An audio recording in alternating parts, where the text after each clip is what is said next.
Été 2014.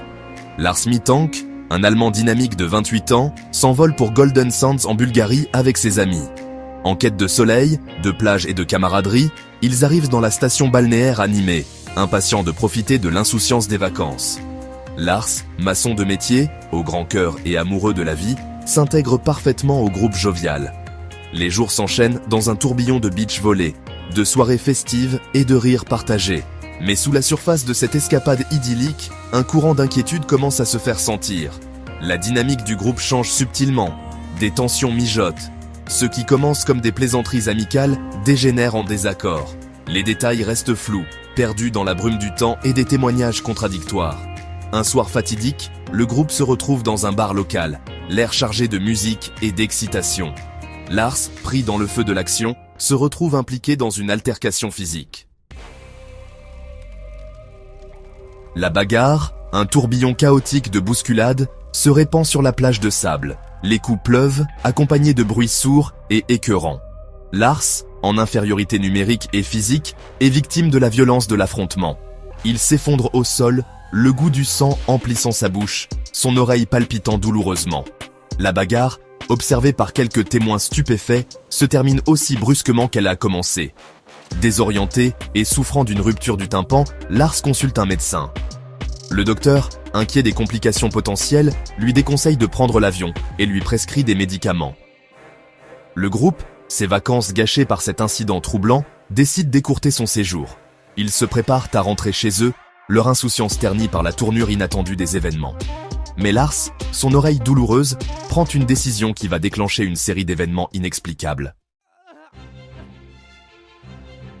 Prétextant son malaise à l'idée de prendre l'avion avec sa blessure, Lars choisit de rester sur place, assurant à ses amis qu'il consultera un médecin à son retour. Il s'installe dans un hôtel bon marché, un contraste saisissant avec l'animation de la station balnéaire. Seul dans l'anonymat de l'hôtel, le comportement de Lars devient de plus en plus erratique. Il contacte sa mère, la voix tendue par la paranoïa, évoquant les hommes de la bagarre et exprimant sa peur pour sa sécurité. Il lui envoie un SMS, lui demandant d'annuler ses cartes de crédit. Ces messages, truffés de fautes d'orthographe inhabituelles chez lui, laissent entrevoir un sentiment croissant de méfiance et de peur. Il dit apercevoir des individus étranges rôdant dans les couloirs de l'hôtel, leurs visages obscurcis, leurs intentions troubles. Les jours se transforment en un flou d'appels téléphoniques anxieux, de messages cryptiques et d'inquiétudes croissantes de sa famille. Le comportement de Lars atteint son paroxysme à l'aéroport de Varna. Arrivé des heures avant son vol, ses yeux parcourent nerveusement les lieux. Son attitude est agitée.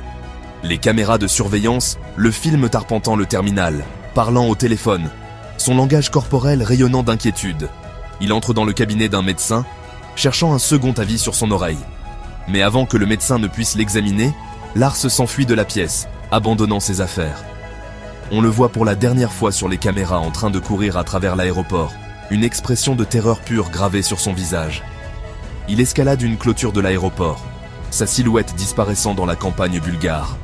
L'image, saisissante et troublante, devient le symbole obsédant de sa disparition soudaine et inexplicable. Le mystère de la disparition de Lars Mittank s'épaissit de jour en jour. Les théories abondent, chacune tentant d'assembler les fragments d'informations en un récit cohérent. Certains pensent que son traumatisme crânien a déclenché une affection psychologique rare, conduisant à la paranoïa et à un comportement erratique. D'autres soupçonnent un acte criminel, pointant du doigt la bagarre et ses messages cryptiques faisant état d'une filature. Les hommes de la bagarre l'auraient-ils suivi avec des intentions malveillantes? A-t-il mis en scène sa propre disparition, cherchant un nouveau départ, fuyant un passé auquel il ne pouvait plus faire face? L'absence de preuves concrètes alimente des spéculations sans fin, chaque théorie aussi plausible qu'inquiétante. Disparu. Lars Mittank s'est volatilisé sans laisser de traces. Sa disparition, une énigme glaçante, captive le monde. Malgré des recherches approfondies, on ignore toujours où il se trouve. La campagne bulgare, vaste et impitoyable, ne livre aucun indice. Son téléphone, actif pour la dernière fois près de l'aéroport, n'offre aucune autre information. L'enquête, entravée par la barrière de la langue et les témoignages contradictoires, peine à progresser. L'affaire, entourée de mystères et de questions sans réponse, disparaît des gros titres, laissant derrière elle un vide rempli de spéculations et de désespoir.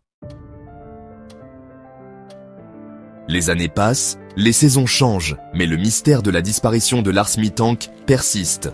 Des détectives amateurs, attirés par les détails intrigants de l'affaire, se penchent sur les témoignages, analysent les images de surveillance et décortiquent les forums en ligne. Les théories évoluent, alimentées par les spéculations d'Internet et les enquêtes de salon. Certains pensent qu'il vit peut-être caché, sa mémoire fragmentée, son identité perdue. D'autres s'accrochent à l'espoir que quelqu'un, quelque part, détient la pièce manquante du puzzle, un indice crucial qui pourrait révéler la vérité derrière sa disparition. Pour la famille de Lars, la douleur de sa disparition reste une souffrance constante. Ils vivent dans un état de limbe perpétuel, déchirés entre l'espoir et le désespoir. Chaque année qui passe apporte un nouveau chagrin, un rappel douloureux de l'absence de leur être cher. Les questions sans réponse hantent leurs heures d'éveil, leurs rêves envahis par des souvenirs fragmentés et des « et si ». Ils s'accrochent à l'espoir, aussi faible soit-il, que Lars soit quelque part, et qu'un jour ils recevront la nouvelle qu'ils attendent si désespérément. La douleur de ne pas savoir, d'être suspendus dans un état d'incertitude perpétuelle, est un fardeau qu'ils portent avec une dignité silencieuse et un amour indéfectible. La recherche de Lars Mittank continue. Sa disparition, un rappel brutal de la fragilité de la vie et des profondeurs inconnues du comportement humain, sert d'appel à l'action. Un appel à rester vigilant, à partager des informations et à maintenir sa mémoire vivante. Quelqu'un, quelque part, pourrait détenir la clé pour résoudre ce mystère déroutant. Aucune information n'est trop petite, aucun détail insignifiant. L'espoir demeure, aussi fragile soit-il, qu'un jour la vérité fasse surface, apportant un apaisement à la famille de Lars et mettant enfin un terme au mystère de son inexplicable disparition.